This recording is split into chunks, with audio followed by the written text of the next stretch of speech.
وعلیکم السلام نحمدہ و نصلی علی رسولہ الکریم اما بعد اعوذ باللہ من الشیطان الرجیم بسم اللہ الرحمن الرحیم قال اللہ سبحانہ وتعالی فی القرآن المجید فی القرآن الحمید وما ارسلنک الا رحمۃ للعالمین صدق اللہ العظیم رب اشرح لی صدری ویسر لی امری واحلل عقدۃ من لسانی یفقہوا قولی رب زدنی علما آمین یا رب العالمین۔ ہر طرح کی تعریف اللہ سبحانہ و تعالیٰ کے لیے ہے جو رب ہے تمام جہانوں کا، اور جس کے اختیار میں ہم سب کی جان ہے اور بالآخر ہم سب کو اسی کی طرف لوٹ کر جانا ہے۔ کروڑوں درود و سلام نبی کریم صلی اللہ علیہ وسلم کی ذات اقدس پر کہ جنہوں نے بھٹکی ہوئی انسانیت کو ایک ایسا صراط مستقیم عطا کیا کہ جس پر چلنے کا انعام اللہ کے یہاں وسیع جنتیں ہیں۔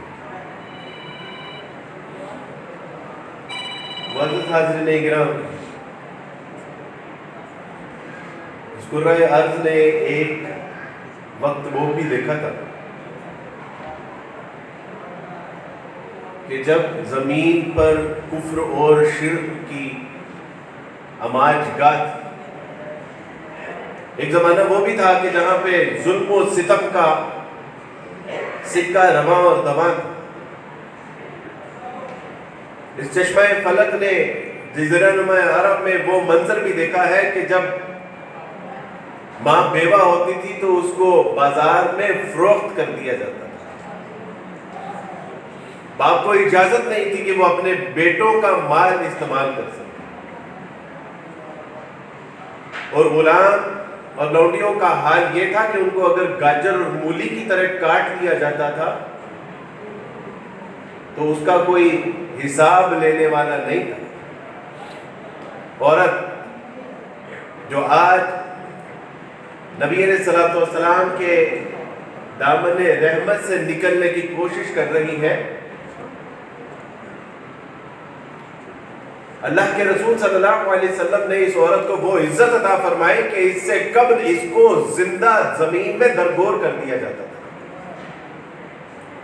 لیکن میرے اللہ سبحانہ و تعالیٰ نے زمین والوں کے اوپر اپنا فضل، اپنی رحمت کا نزول فرمایا، اور رسول اللہ صلی اللہ علیہ وسلم کو انسانیت کی فلاح و بہبود، آخرت اور دنیا کی کامیابی اور کامرانی کے لیے آپ علیہ الصلوۃ والسلام کی بعثت فرمائی۔ یہ وہی سرزمین عرب تھی کہ جہاں پر ایک اللہ کے سوا ہر چیز کی عبادت کی جاتی تھی، اور اگر کسی چیز کی نہیں عبادت کی جاتی تھی تو وہ اللہ سبحانہ و تعالیٰ کی ذات اقدس تھی۔ یہاں لات، منات، عزا، نائلہ یا غوث کی عبادت تو کی جاتی تھی، اگر نہیں کی جاتی تھی تو اس کعبے کے رب کی عبادت نہیں کی جاتی۔ یہاں حجر اور شجر کی عبادت کی جاتی تھی، چاند اور سورج کی عبادت کی جاتی تھی، چوپایوں کی عبادت کی جاتی تھی، حشرات کی عبادت کی جاتی تھی، اگر نہیں کی جاتی تھی تو اللہ سبحانہ و تعالیٰ کی ذات کی عبادت نہیں کی جاتی تھی۔ لیکن جب رسول اللہ صلی اللہ علیہ وسلم آئے تو آپ علیہ الصلوۃ والسلام نے فرمایا کہ انسانوں کہاں بھٹکے جائے گے؟ وہ تمہارا خالق، مالک، رازق، جس نے تمہیں پیدا کیا ہے، جس کی طرف تم نے لوٹ کر جانا ہے، حقیقی الہ تو وہ ہے تمہاری عبادتوں کا مستحق، وہ جس کے شایان شان ہے کہ جبین اس کے آگے جھکے، وہ اس شان والی مرتبہ کا مقام رکھتا ہے کہ اس کے آگے ہاتھ اٹھائے جائیں۔ رسول اللہ صلی اللہ علیہ وسلم کی جب بعثت ہوئی تو یہ وہ زمانہ کہ جب ماں باپ کو کوئی حیثیت میسر نہیں تھی، اور یہاں تک کہ جب باپ کا انتقال ہوتا تو ماں کو بازار میں فروخت کر دیا جاتا تھا۔ لیکن پھر رسول اللہ صلی اللہ علیہ وسلم جب آئے، آپ علیہ الصلوۃ والسلام نے بتایا کہ ماں باپ کی قدر و منزلت کیا ہے۔ اللہ کا قرآن، رب کا فرمان کہتا ہے وَلَا تَقُل لَّهُمَا اُفٍّ، خبردار اگر اپنے والدین کے آگے اف تک۔ مفسرین نے لکھا ہے کہ اف محض زبان سے نہیں، پیشانی کے اوپر پڑنے والی جو سلوٹ، یہ بھی اس اف میں شامل ہے۔ خبردار، یہ ایسی چڑپ کو انسانیت کے لیے کہ خبردار کہیں اپنی دنیا کو دوزخ کا سامان نہ بنا لینا۔ اللہ کے ساتھ شرک، اللہ کے ساتھ کفر کیا ہوا تو آخرت میں اس کا حساب دینا پڑے گا۔ لیکن اللہ سبحانہ و تعالیٰ کے رسول صلی اللہ علیہ وسلم کی تعلیمات سے پتا چلا کہ جس نے والدین کو ستایا، اللہ اس دنیا میں بھی اس کو ذلیل و رسوا کریں گے، اور آخرت میں تو پھر مالک یوم الدین ہے۔ رسول اللہ صلی اللہ علیہ وسلم نے والدین کے بارے میں بتایا کہ اگر میری ماں، میں نماز میں ہوتا اور میری ماں کہتی یا محمد، تو میں کہتا یا لبیک امی، میری ماں میں حاضر، میں اپنی نماز توڑ دیتا۔ ایک شخص آیا تھا رسول اللہ صلی اللہ علیہ وسلم کی بارگاہ میں اور فرمایا کہ اللہ کے رسول صلی اللہ علیہ وسلم، میرا باپ میرا مال خرچ کرتا ہے میری اجازت کے بغیر۔ رسول اللہ صلی اللہ علیہ وسلم نے کہا کہ اپنے باپ کو لے کے آؤ۔ پتہ چلا کہ یک طرفہ موقف سننے کے بعد کوئی فیصلہ نہیں فرمانا چاہیے۔ فرمایا کہ باپ کو بلا کے لاؤ۔ باپ کے آنے سے پہلے جب جبرائیل آتے ہیں اور اللہ کے رسول صلی اللہ علیہ وسلم سے کہتے ہیں کہ جبرائیل، اللہ سبحانہ و تعالیٰ نے بھیجا ہے جبرائیل کو، محمد جو اس کا باپ اپنے دل میں اشعار پڑھ رہا ہے اس کو ضرور سنیے۔ اور کیا ہو کہ جب رسول اللہ صلی اللہ علیہ وسلم کے پاس لائے گئے، اللہ کے رسول صلی اللہ علیہ وسلم فرمایا کہ سب سے پہلے وہ مجھے اشعار سناؤ جو تم اپنے دل میں پڑھ رہے تھے۔ اور وہ اشعار کیا؟ اس کا مفہوم یہ ہے کہ وہ اولاد کہ جس کے آنے کی ابھی خبر ہی ملی تھی تو ہمارے چہرے خوشی سے کھل اٹھے تھے، ہماری راتوں کی نیند کم ہو گئی، دن کی مشقت زیادہ ہو گئی، میں نے اپنے کمر پہ اپنے بوجھ کو زیادہ اٹھانا شروع کر دیا کیونکہ ہمارے گھر میں ایک نیا مہمان آنے والا ہے۔ اور اس کے بعد میں نے اپنی جوانی اس کی جوانی پہ اڈھیل دی، میں بوڑھا ہو گیا، یہ جوان ہو گیا، میں جھکتا گیا ایک چھال کی طرح اور یہ صنوبر کے درخت کی مانند کھڑا ہوتا گیا، اور آج یہ کہتا ہے کہ میرا باپ میرا مال خرچ کرتا ہے میری اجازت کے بغیر۔ سر اٹھا کے دیکھا تو رسول اللہ صلی اللہ علیہ وسلم زاروں قطار رو رہے تھے۔ آپ علیہ السلام نے باپ کا مقام بتاتے ہوئے بتایا کہ بیٹا یہ تیرا ہاتھ تیرے باپ کے ہاتھ میں دے رہا ہوں، تو اور تیرا مال دونوں تیرے باپ کے ہیں۔ رسول اللہ صلی اللہ علیہ وسلم کی بعثت کا ایک مقصد یہ بھی تھا۔ رسول اللہ صلی اللہ علیہ وسلم اس پسی ہوئی ماں، اس لٹی ہوئی ماں، وہ جو مصیبت زدہ تھی، جو اپنے معاشرے اپنے بچوں کے اخلاق معاملات کردار سے پریشان حال ہو چکی تھی، رسول اللہ صلی اللہ علیہ وسلم یہ بھی بتانے کے لیے آئے تھے کہ تیری ماں کے قدموں میں تیرے لیے جنت رکھ دی گئی ہے۔ خبردار، اس کے آگے اف بھی کہا۔ وہ ماں کہ جو پیدا ہوتی تھی بحیثیت لڑکی عورت، اس کو زندہ دفن کر دیا جاتا تھا۔ رسول اللہ صلی اللہ علیہ وسلم نے بتایا کہ قسمت مارو، یہ تو دوزخ میں تمہارے لیے آڑ بنا دی گئی، جس کی 2 بیٹیاں ہیں ایسی پرورش کی کہ جیسے پرورش کرنے کا حق ہے، جنت میں میرے ساتھ یوں ہوگا۔ رسول اللہ صلی اللہ علیہ وسلم نے فرمایا کہ اگر یہ بیٹی ہے تو رحمت بنا دی گئی ہے، اگر یہ بیوی ہے تو تمہارے ایمان کی تکمیل کا ذریعہ بنا دی گئی ہے، اور اگر یہ ماں ہے تو تمہارے لیے جنت کا سامان کر دی گئی ہے، اور اگر یہ بچے پیدا کرتے ہوئے مر گئی تو قدم سیدھے جنت میں، اور اگر بچ گئی تو جنت سیدھی قدموں میں، تمہارے لیے تو اس کے قدموں میں جنت رکھ دی گئی۔ رسول اللہ صلی اللہ علیہ وسلم کی بعثت کا ایک مقصد بھی تھا۔ آج بڑے شوق و ذوق سے کانفرنس تو کی جاتی ہے، سنائی بھی جاتی ہیں، سنی بھی جاتی ہیں، پڑھائی بھی جاتی ہیں، لیکن آج اگر ہم اپنے گھروں میں یہ سبق ہی لے کے چلے گئے کہ رسول اللہ صلی اللہ علیہ وسلم کی آمد کا مقصد کیا تھا، آپ کیا سکھانے آئے تھے، آپ کیا بتانے کے لیے آئے تھے، میرا خیال ہے کہ ہماری اس کانفرنس کا مقصد پورا ہو جائے گا۔ آج جا ان کے قدموں میں بیٹھ کے آج سے انکساری کے ساتھ اگر دونوں زندہ ہیں تو خوش قسمت ہے، اور اگر ایک دنیا سے رخصت ہو چکا ہے تو استغفار کیجئے گا کہ جتنی خدمت اپنے والدین کی کرنی چاہیے تھی ویسے نہیں، اور اگر زندہ ہے تو رسول اللہ صلی اللہ علیہ وسلم کی حدیث گھر میں لے کے جائیے گا، یاد رکھیے گا۔ فرمایا آمین، دوسرے منبر کی سیڑھی پہ قدم رکھا، کہا آمین، تیسری پہ آمین، پوچھا اللہ کے رسول صلی اللہ علیہ وسلم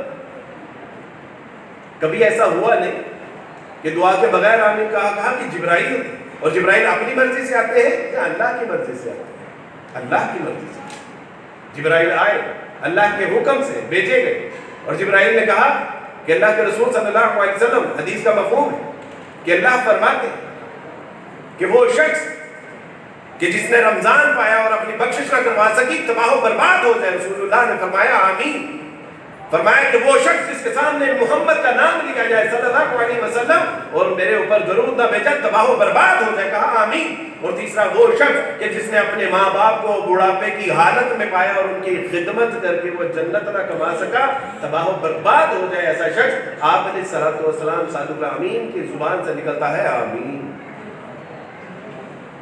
میرے دوست و بھائیو، رسول اللہ صلی اللہ علیہ وسلم ایک ایسے جزیرہ نما عرب میں تشریف لے کے آئے تھے کہ جہاں پر ایک باغ سے اڑنے والی چڑیا اگر دوسرے کے باغ میں جا کر بیٹھ جاتی تھی تو اس پہ جنگیں جاری ہو جاتی اور ان کی نسلوں کو یہ جنگیں بھگتنا پڑتی تھی۔ اگر دو قبیلوں کے مخالفین سفر کر رہے ہیں اور ایک کا گھوڑا آگے چلا گیا تو گھوڑا آگے بڑھانے پہ جھگڑا، پانی پینے کا مقام آ گیا تو پانی پینے پلانے پر جھگڑا، اور ایسا جھگڑا ہوتا تھا کہ ان کی کئی نسلیں اس نفرت کی آگ میں جھونک دی جاتی تھی۔ لیکن رسول اللہ صلی اللہ علیہ وسلم نے آگے سب کو شیر و شکر کیا، توحید کے نام پہ، قرآن کے نام پہ، اسلام کے نام پہ جب ان کو شیر و شکر کیا تو قرآن نے بتایا انما المؤمنون اخوہ، جو ایمان والے ہیں، جو اسلام والے ہیں، جو کلمہ گو ہیں، جو توحید والے ہیں، یہ آپس میں بھائی بھائی۔ اللہ کے رسول صلی اللہ علیہ وسلم نے بتایا کہ وہ جو زمانہ جاہلیت کی جنگیں تھی، وہ جو زمانہ جاہلیت کے جھگڑے تھے، وہ جو زمانہ جاہلیت کے تمہارے اعمال، افعال، اقوال تھے، اللہ نے معاف فرما دیے۔ بٹ ناؤ انما المؤمنون اخوہ، لیکن اب تم بھائی بھائی، مومن کا بھائی، اور یہ خون کے رشتوں سے کہیں زیادہ مضبوط ہے۔ اللہ کے رسول صلی اللہ علیہ وسلم نے ہمیں بتایا کہ ایمان کیا ہوتا ہے، اسلام کیا ہوتا ہے، توحید کیا ہوتی ہے، ماں باپ کا مقام و مرتبہ کیا ہوتا ہے، اور ساتھ میں بتایا کہ ایمان والے آپس میں بھائی بھائی۔ آج کیا ہمارے اندر وہ جذبہ باقی رہا کہ جس کے لیے رسول اللہ صلی اللہ علیہ وسلم کی بعثت ہوئی؟ اقبال نے کہا تھا کہ منفعت ایک ہے اس قوم کی، نقصان بھی ہے ایک ہی، سب کا نبی، دین بھی، ایمان بھی ہے، حرم پاک بھی، اللہ بھی، قرآن بھی ہے۔ کچھ بڑی بات ہی ہوتے جو مسلمان بھی ہے، فرقہ بندی ہے کہیں اور کہیں ذاتے ہیں، کیا زمانے میں پنپنے کی یہی باتیں ہیں؟ اقبال نے کہا تھا، رونا رویا کہ جس قوم کا قرآن کے کہتا ہے انما المؤمنون اخوہ، کہ ایمان والے آپس میں بھائی بھائی ہیں، وہی آج ایک دوسرے کا گلا کاٹنے کے لیے تیار ہے۔ مسجدوں، منبروں، محراب سے ان کے کفر کے فتوے جاری کیے جاتے ہیں، ان کے پیچھے نماز نہ پڑھنے کے فتوے جاری کیے جاتے ہیں۔ کیا یہ قرآن کا فرمان ہے؟ اللہ کے قرآن نے کہہ دیا کہ نبی صلی اللہ علیہ وسلم یہ جو آپس میں تفریق پیدا کر رہے ہیں ان کا آپ کے ساتھ کوئی تعلق نہیں ہے۔ وَاعْتَصِمُوا بِحَبْلِ اللَّهِ جَمِيعًا وَلَا تَفَرَّقُوا، نبی صلی اللہ علیہ وسلم ان سے کہہ دیجئے کہ یہ قرآن کو جو مضبوط رسی ہے، جس کا ایک سرا اللہ کے ہاتھ میں، دوسرا سرا مومن کے ہاتھ میں ہے، ان سے کہیے کہ اس کو مضبوطی سے تھام لیں اور تفرقہ میں نہ بٹیں۔ اس کا ایک عذاب آج ہم بھگت رہے ہیں کہ یہی مسلمان کندھے کے ساتھ کندھا ملا کے کھڑے ہوتے، یہی مسلمانوں کی صفیں درست ہوتی، یہ سیسا ملائی دیوار کی مانند ہوتے، تو آج اسرائیل کی جرت نہیں تھی کہ وہ فلسطین کی طرف بے میلی آنکھ سے بھی دیکھتے۔ کیونکہ ہم نے صرف اپنی مسجدیں نہیں، اپنی سرحدیں نہیں، ہم نے فرقے نہیں، بلکہ ہم نے اپنے آپ کو بڑے بڑے ممالک میں تقسیم کر لیا۔ اب ایک ملک ہے جو اسرائیل کی حمایت کرتا ہے اور ایک ملک ہے جو فلسطین کی حمایت کرتا ہے، اور دونوں مسلمان ہیں۔ کیا قرآن کی آیات ان تک نہیں پہنچی؟ انما المؤمنون اخوہ، کیا ان تک قرآن کی وہ آیات نہیں پہنچی کہ جب قرآن کہتا ہے کہ تمہیں کیا ہو گیا، ما لکم لا تقاتلون فی سبیل اللہ، تمہیں کیا ہو گیا ہے کہ جب مظلوم پکارتے ہیں، بوڑھے پکارتے ہیں، عورتیں پکارتے ہیں، بچے پکارتے ہیں کہ ہماری داد رسی کی جائے، اور تم ہو کہ زمین کے ساتھ چپکے جاتے ہو. آخر تمہیں کیا ہو گیا؟ کہ ہمارے 55 ممالک کی افواج کیا گڈی ڈنڈا کھیلنے کے لیے رکھی ہے ہم نے؟ یہ 39 ممالک کی افواج کا اتحاد یہ کس لیے تھا؟ مچھلیاں پکڑنے کے لیے تھا؟ کیا یہ غوری ہم نے جو ہے وہ شبراک پہ چلانے کے لیے رکھے ہیں؟ وہاں پر ہمارے بچے قتل کیے جا رہے ہیں، ہماری عورتوں کی عزت دری کی جا رہی ہے، ہمارے نوجوانوں کو گاجر اور مولی کی طرح کاٹا جا رہا ہے، اور یہ 39 ممالک کی فوج تماشا دیکھ رہی ہے بحیثیت مجموعی. مسلمانوں کی جو تعداد ہے، افواج کی جو تعداد ہے، اگر اسرائیل کی طرف منہ کر کے تھوکے تو اس تھوک کے سیلاب میں یہ بہہ جائے. لیکن وہ جانتے ہیں کہ یہ آپس میں پھٹے ہوئے ہیں، یہ آپس میں کٹے ہوئے ہیں، یہ آپس میں کینہ اور بغض رکھے ہوئے ہیں.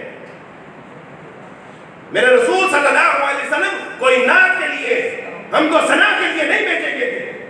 میرے رسول صلی اللہ علیہ وسلم کی آمد کا ایک مقصد یہ بھی تھا کہ ان کو آپس میں بھائی بھائی بنا دیا جائے. میرے دوستو، بھائی بزرگوں، علامہ شہید رحمت اللہ نے کہا کہ میں حرم میں ایک فلسطینی کو ملا تو وہ دعا کر رہا تھا کہ اللہ سبحانہ و تعالیٰ پاکستان کی حفاظت فرما، اللہ پاکستان کی حفاظت فرما. تو میں نے اس سے پوچھا کہ تمہارا ملک حالت جنگ میں، بجائے یہ کہ تم اپنے ملک فلسطین کے بارے میں دعا کرو، تم پاکستان کی دعا کر رہے ہو. تو اس نے کہا تھا کہ اگر اللہ سبحانہ و تعالیٰ نے پاکستان کی حفاظت فرمائی تو پاکستان کے مسلمان ایک دن بیت المقدس کو آزاد کروا لے. میرے دوستو، بھائی بزرگوں، کیا آج ہم کو اپنا شکل دکھا سکتے؟ اگر آج ہم مر گئے تو کیا حشر والے دن ان کا سامنا کر سکیں گے؟ بالکل نہیں کر سکتے. ہماری حکمرانیاں، ہماری افواج، ہماری قیادت بے حسی کی تصویر بنی پڑی ہے، اور دوسری طرف ہر ملک کھڑا ہو کے کہتا ہے we stand with Israel, we stand with Israel. اور اسرائیل ایک بکھرے ہوئے ہاتھی کی طرح، ایک بدماش کی طرح کہتا ہے کہ ہمارے اوپر دنیا کا کوئی قانون لاگو نہیں ہے، تم نے جو کرنا ہے کر. کیوں؟ کیونکہ وہ جانتا کہ یہ تتر بتر ہے، یہ بکھرے ہوئے تنکوں کی مانند ہے. میرے رسول صلی اللہ علیہ وسلم نے کہا تھا، زبان رضی اللہ تعالیٰ عنہ فرماتے ہیں، زبان کہتے ہیں کہ اللہ کے رسول صلی اللہ علیہ وسلم نے فرمایا کہ اس وقت تمہاری کیا کیفیت ہوگی کہ جب پوری قومیں کفار تمہارے اوپر ایسے ٹوٹ پڑیں گے کہ جیسے